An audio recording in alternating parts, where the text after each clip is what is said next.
కొలసీలకి రాసిన పత్రిక 3:1 మీరు క్రీస్తుతో కూడా లేపబడిన వారైతే పైనున్న వాటినే వెదకుడి, అక్కడ క్రీస్తు దేవుని కుడిపార్శ్వన కూర్చుండి ఉన్నాడు.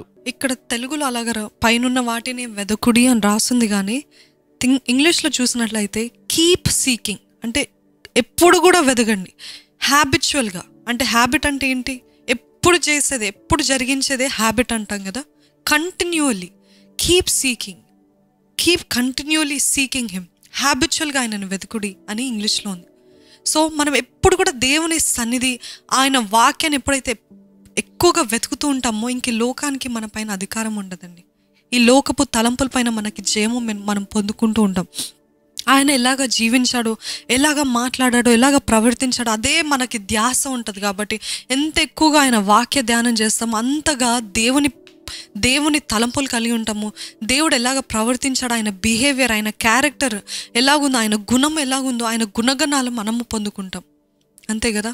ఎవరి గురించి ఎక్కువ ఆలోచిస్తామో, ఎవరితో ఎక్కువ సహవాసం కలిగి ఉంటామో అంత సామెత ఉంటుంది కదా, 6 నెలలు వారితో ఉంటే వీరు వారవుతారు, వారు వీరవుతారు అని ఉంటుంది కదా ఆ సామెత.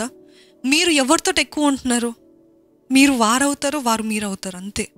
మీరు ఒకవేళ నిజంగా దేవునితో సహవాసం కలిగి ఉంటే, ఇప్పుడు కూడా ఆయన వాక్య ధ్యానం, ఆయన సన్నిధిలో ఆయన పాదాల చెంత కూర్చుంటే ఆయనకి ఏది ఇష్టము, ఆయనకి ఏది కోపము, ఆయనకి ఇష్టం లేనిది ఏంటి, ఆయన ఏది జరిగించమంటున్నాడు, ఏది చెయ్యొద్దంటున్నాడు, అవన్నీ ఇంకా ఎవరు బోధించనక్కర్లేదు. పరిశుద్ధాత్మ దేవుడే ఆయన సహవాసంతో మనకి తెలిసిపోతుంది ఏంటంటే God doesn't like this, God likes this, దేవుడికి ఇది ఇష్టం, అది ఇష్టం లేదని.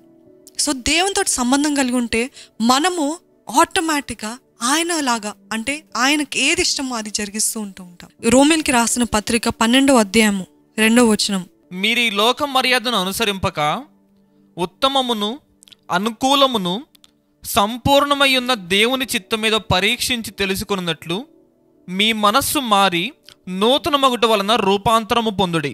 మీ మనసు రిన్యూ యువర్ మైండ్, మీ మనసు నూతన పరచుకోండి. Renew your mind. ఇది గమనించండి, ఈ సామెత చూడండి. Your feet and your hands travel where your mind has already gone. అర్థమైందండి? మనసు ఆల్రెడీ ఒక స్థానానికి, ఒక చోటుకి వెళ్ళిపోయింది, దాని వెంటనే మన కాలు కానీ మన చేతులు కానీ వెళ్తాయంట. గమనించారా? I'll tell it again. Your feet and your hands travel where your mind has already gone. So మన మనసే ముందుగా ట్రావెల్ చేసాం, మన మనసే ముందుగా వెళ్ళిపోయిందంట. సో మీరు ఎక్కడికి వెళ్తారు? మా సామెతలో చూసినట్లయితే ఆ యవనస్తుడు, ఒక బుద్ధిహీనుడైన యవనస్తుడి గురించి చూసినట్లయితే ఆ యవనస్తునికి అసలు బుద్ధి లేదు, అసలు జ్ఞానం లేదు అని వాక్యమే చెప్తుంది. ఏంటంటే ఆ స్త్రీ ఒక వలలో పడిపోయాడు అంటే మొదటిగా ఆయన తలంపులో పాపం చేస్తాడు. మొదటి ఆయన తలంపులో తలంచాడు ఏంటంటే నేను ఆ స్త్రీ దగ్గరికి వెళ్ళాలి. తలంపులో డిసైడ్ చేశాడు, ఈ సమయాన, ఈ రోజున నేను ఆ స్త్రీ దగ్గరికి వెళ్ళాలి అని. So it's a trap where your mind, మీ మైండ్ సరిగ్గా లేకపోయింది అనుకోండి, మీరు ఒక వలలో పడినట్లే. అంటే మన శరీరం కూడా, మన మనసు ఏది చెప్తే అది చెప్పాను కదా, control tower. Our mind is a control tower. So your body will go where your mind takes you. మన శరీరాన్ని నడిపించేది మన మనసు. సో ఎక్కడ వెళ్తుంది మీ మనస్సు? మీ శరీరం ఎక్కడికి వెళ్తుంది, మీరు ఎక్కడికి వెళ్తున్నారు అడగట్లేదు, కానీ మీ మనసు, మీ తలంపులు ఎక్కడికి వెళ్తున్నాయో జాగ్రత్తగా ఉండండి. ఒక శవాన్ని చూసినట్లయితే ఒక క్యాస్కెట్లో, ఆ డబ్బాలో ఆ శవాన్ని పెట్టినప్పుడు శవం ముందు ఆ బంగారము, లేకపోతే వెండి, లేకపోతే మంచి కారు, లేకపోతే ఏవైనా కాస్ట్లీవి ఖరీదైనవి ఆ శవాన్ని ముందు వచ్చి పెడితే శవానికి ఏమైనా కదలిక ఉంటుందా? శవం ఏమైనా స్పందిస్తాడా అండి? It's impossible, right? అందుకనే దేవుని వాక్యం అంటే మీరు ఈ లోకానికి చచ్చిన వారి వల్లే ఉండాలంట.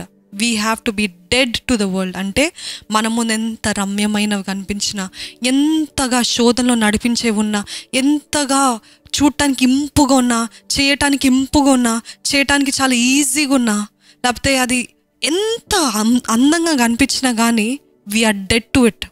మనము చచ్చిన వారి వల్లే ఉండాలంట. We have to be dead to it. అంటే ఎంతగా వచ్చినా ఐఎమ్ డెడ్ టు ఇట్. ఒక చచ్చిన శవం ఎలా ఉంటాడు? నువ్వు ఎంత తెచ్చినా నాకేం పనికి రాదు, ఎందుకంటే I'm dead. What can I do? That's how we should be dead to the world. అదేవిధంగా మనం కూడా లోకానికి చచ్చిన వారుగా ఉండాలి. ఏది కూడా మనల్ని ప్రేరేపించలేదు, ఏ లోకం కూడా మనల్ని శోధించలేదు, ఏ వ్యక్తి కూడా మనల్ని శోధించలేరు. Because we are dead to the world and we are alive to God. దేవునికి మనము సజీవులమై లోకానికి చచ్చిన వారుగా ఉండాలంట మనం. We have to be dead to the world. అప్పుడే మనము ఆ నిత్య జీవాన్ని పొందుకోగలుగుతాం, ఆ జీవ కిరీటాన్ని పొందుకోగలుగుతామండి. అదే కొలసీలో 3:16 చదివినట్లయితే, సంగీతములతోనూ కీర్తనలతోనూ ఆత్మ సంబంధమైన పద్యములతోనూ ఒకనికి ఒకడు బోధించుచు బుద్ధి చెప్పుచు కృపాసహితముగా మీ హృదయములలో దేవుని గూర్చి గానము చేయుచు సమస్త విధములైన జ్ఞానముతో క్రీస్తు వాక్యము మీలో సమృద్ధిగా నివసింపనీయుడి. అట్ ఆల్ సిచ్యువేషన్స్ అని ఉంది ఇంగ్లీష్లో. అట్ అన్ని పరిస్థితుల్లో, at all situations you give thanks to God, you praise God. దేవునితో సంబంధం కలిగి ఉండండి అని చదవం కదా. అట్ ఆల్ సిచ్యువేషన్స్, అన్ని పరిస్థితుల్లో కూడా దేవుని ఆత్మనే మిమ్మల్ని ప్రేరేపించండి. Let the spirit of God have powerful effect on you. లోకం కాదు మనల్ని పవర్ఫుల్ ఎఫెక్ట్ ఉండేది. ఇంకా మనం లోకం ద్వారా శోధించబడుతున్నాం, ఇంకా లోకం ద్వారా వీఆర్ గెటింగ్ టెంప్టెడ్ అంటే మనం ఇంకా పౌలు అంటాడు కదా, మీరు ఇంకా బాలురు లేకపోతే చిన్న పసివారు, పాలు తాగే బిడ్డలు అని అంటున్నారు. అట్లా కాకుండా ఒకవేళ నిజంగా శక్తి కలిగిన క్రైస్తవులుగా ఉంటే ఆ లోకం ఇవన్నీ ఇంతేనా, దీనికోసమైనా నేను టెంప్ట్ అయ్యింది అప్పుడు గతంలో, this doesn't have any effect on me. అదే రీతిగా కీర్తనలో 119వ కీర్తన 9వ వచనం చదువుదాం. యవనస్తులు దేని చేత తమ నడత శుద్ధిపరచుకొందురు, నీ వాక్యమును బట్టి దాన్ని జాగ్రత్తగా చూచుకొనుట చేతనే కదా. మనందరికీ తెలిసిన వాక్యమే కదండి. How can a young man keep himself pure? యవనస్తులు ఎలా పరిశుద్ధంగా జీవించగలుగుతారు? కేవలం ఆయన వాక్యం ద్వారా. సో దేవుడు ప్రేరేపిస్తున్నాడు, ఎక్కువసేపు ఆయన వాక్య ధ్యానం చేయండి. మీకు అర్థం కావట్లేదు, నేను గతం నుంచి అపవాది తంత్రం ఏంటంటే మీకు అర్థం కాదు, నువ్వు చదివినా వేస్టే, నీకు గుర్తుండదు అని ఇట్లాంటి తప్పైన తలంపులు పెడుతూ ఉంటాడు. అందుకని నేను చదవను, నేను ఒట్టి కీర్తనలే చదువుతాను, లేకపోతే నేను ఒట్టి గాస్పలే చదువుతాను, మాథ్యూ మార్క్ లూకే చదువుతాను అని ఇవి కాదండి. దట్ ఈస్ ద లై of the devil. Keep reading the word of God. ఆయన వాక్యాన్ని ధ్యానిస్తూ ఉండండి. ఎలాగో శుద్ధిగా ఉండాలి, మన సొంత శక్తి వల్ల కాదు, బలం వల్ల కాదు, కానీ ఆయన ఆత్మ ద్వారా, ఆయన వాక్యం ద్వారా శుద్ధిగా ఉంటాం. ఆయన ఆత్మతోటి నింపబడాలంటే ఆయన వాక్యాన్ని ధ్యానిస్తూ ఉంటే, when we're filled with the holy spirit we can overcome our thoughts. మన తలంపుల పైన మనకి జయం ఉంటుంది. చదువుతూ ఉండండి, ధ్యానిస్తూ ఉండండి. ఎన్నిసార్లు చదివినా తనవి తీరకుండా చదువుతూ ఉంటే అది మనలో ఎన్గ్రేవ్ అయిపోతూ ఉంటుంది. అది మనలో చెక్కబడుతుంది. వాక్యం చెక్కబడినప్పుడు ఈ లోకంలో ఎన్ని వచ్చినా కానీ పరిశుద్ధాత్మ దేవుడు మనకు ఆ వాక్యాన్ని ప్రేరేపిస్తాడు. ఆ వాక్యం చదవవు కదా, ఇది వాక్యానికి విరోధంగా ఉంది, జాగ్రత్తగా ఉండు అని పరిశుద్ధాత్ముడు ప్రేరేపిస్తుంటాడు. సో అదే చాప్టర్లో 11వ వచనం చూసినట్లయితే, నీ ఎదుట నేను పాపము చేయకుండానట్లు నా హృదయంలో నీ వాక్యము ఉంచుకొని ఉన్నాను. ఎక్కువగా మనం ధ్యానిస్తే అది ఆటోమేటిక్గా మన హృదయంలో చెక్కబడుతుంది. మీరు ఈ లోకంలో పరిశుద్ధంగా జీవించాలంటే, ఈ లోకపు తలంపుల పైన జయము రావాలంటే, ద్వేషపు, ఈర్ష్యపు, అహంకారపు తలంపుల పైన జయం రావాలంటే, bottom line is this, the summary. ఈ సారము, ఈ మెసేజ్ యొక్క సారం ఏంటిదంటే, ఈ వాక్యం యొక్క సారము, రీడ్ ద వర్డ్. ఆయన వాక్యాన్ని ధ్యానించండి, ఆయన వాక్యాన్ని ధ్యానిస్తూనే ఉండండి. ఆయన వాక్యాన్ని ఎంత చదివినా, తను ఇప్పటికి ఎన్నిసార్లు చదివినా కానీ, ఎన్నిసార్లు అదే చదివినా కానీ ఎప్పుడు కూడా నూతనంగానే ఉంటుంది. ఎప్పుడు కూడా ఏదో కొత్తది దేవుడు బయలుపరుస్తాడు.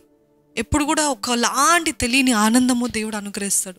నిజంగా అటువంటి ఆనందం మీకుందండి? వాక్యం చదివేటప్పుడు ఎంత శక్తి పొందుకుంటాం, ఎంత ఆనందాన్ని మీకు అటువంటి అనుభవం ఉందా? నేనైతే ఎన్నిసార్లు చదివిన అదే వాక్యం ఒకలాంటి ఆ తృప్తి ఈ లోకంలో ఎక్కడ దొరకదండి. ఎన్ని కొన్నా, ఎన్ని సంపాదించినా, ఎంతమంది మన చుట్టూన, nothing can satisfy the way the word of God satisfies us. వాక్యం మనల్ని తృప్తిపరిచిన రీతికి ఏది కూడా మనం తృప్తిపరచలేదు.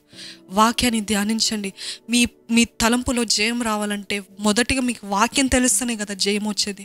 మొదటిగా మీకు ఏది సరైందని తెలిస్తే కదా జయం పొందుకునేది. సరైంది ఏంటో తెలుసుకోండి. ఎలాగ తెలుసుకుంటాం? వాక్యం ధ్యానిస్తే, ఆయన ప్రేరేపణకి లొంగుతూ ఉంటే తెలియకుండానే ప్రతిరోజు everyday you will be a winner in your thoughts.